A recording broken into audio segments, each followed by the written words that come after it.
യഥാർത്ഥ ഡീലിന്റെ ശബ്ദരേഖ പുറത്തു വന്നിട്ടുണ്ട്.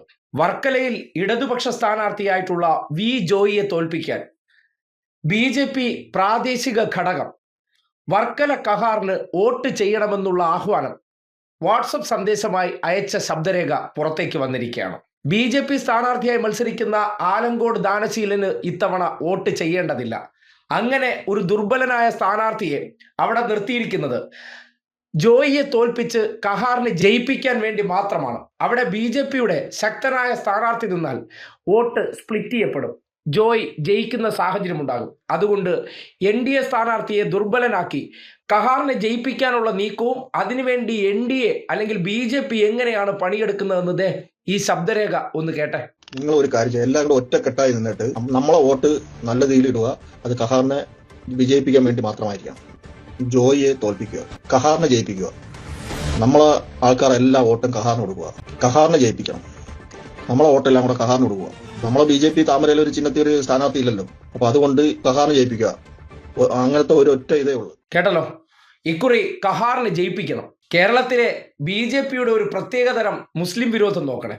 അത് കോൺഗ്രസിനോടൊപ്പം നിൽക്കുന്ന മുസ്ലിങ്ങളാണെങ്കിൽ കുഴപ്പമില്ല, അവർ നമ്മുടെ ആള് തന്നെയാണ്, അവരെ നമ്മൾ പിന്തുണയ്ക്കണം. നേരെ മറിച്ച് നാഴികയ്ക്ക് 40 വട്ടവും നേരം വെളുത്തിരുട്ടിയാൽ വരെ മുസ്ലിം വിരുദ്ധത പറയുന്നവർ വർക്കല കഹാറിന് വോട്ട് ചെയ്യണമെന്ന ആഹ്വാനം നടത്തണമെന്നുണ്ടെങ്കിൽ NDAയുടെ പ്രാദേശിക ഇടങ്ങളിൽ മുഴുവൻ ഇത്തവണ ദാനശീലിന് വോട്ട് ചെയ്തിട്ട് കാര്യമില്ല, ജയിക്കേണ്ടത് കഹാറാണ്. എങ്ങനെയും ഇടതുപക്ഷ സ്ഥാനാർത്ഥിയെ പരാജയപ്പെടുത്തുക എന്നതായിരിക്കണം ബി.ജെ.പിയുടെ പ്രഖ്യാപിത ലക്ഷ്യം എന്നതിൻ്റെ തെളിവാണ്, അല്ലെങ്കിൽ അതിൻ്റെ ഡീലാണ് ഈ ശബ്ദരേഖയായി നിങ്ങൾ കേട്ടത്.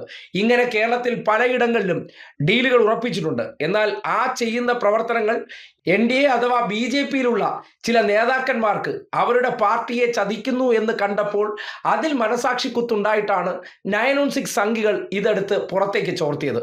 ഇത് പുറത്തു വരുമ്പോൾ മനസ്സിലാക്കേണ്ട കാര്യം എന്താണ്? കേരളത്തിൽ തദ്ദേശ തെരഞ്ഞെടുപ്പിൽ ആരംഭിച്ച കൂട്ടുകൃഷി പലയിടങ്ങളിലും UDFന് ജയിക്കാൻ വേണ്ടി ബി.ജെ.പി. ആയിട്ടും SDP ആയിട്ടും ജമാഅത്ത് ഇസ്ലാമി അഥവാ മൗദൂദികളായിട്ട് വരെ ഡീൽ ഉണ്ടാക്കുന്നു എന്നതിൻ്റെ നേർസാക്ഷ്യം കൂടിയാണ്.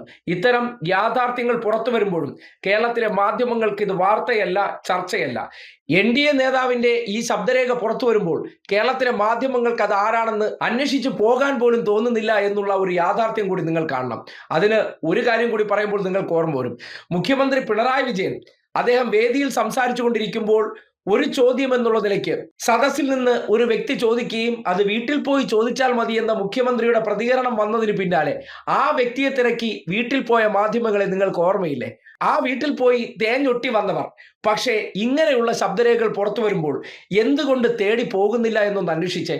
കേരളത്തിലെ മാധ്യമങ്ങൾ ആർക്ക് വേണ്ടിയാണ് ഈ നാട്ടിൽ പണിയെടുക്കുന്നു എന്നതുകൂടി നിങ്ങൾക്ക് ഈ 2 ഉദാഹരണത്തെ ഒന്ന് സമീകരിച്ചാൽ ബോധ്യപ്പെടും.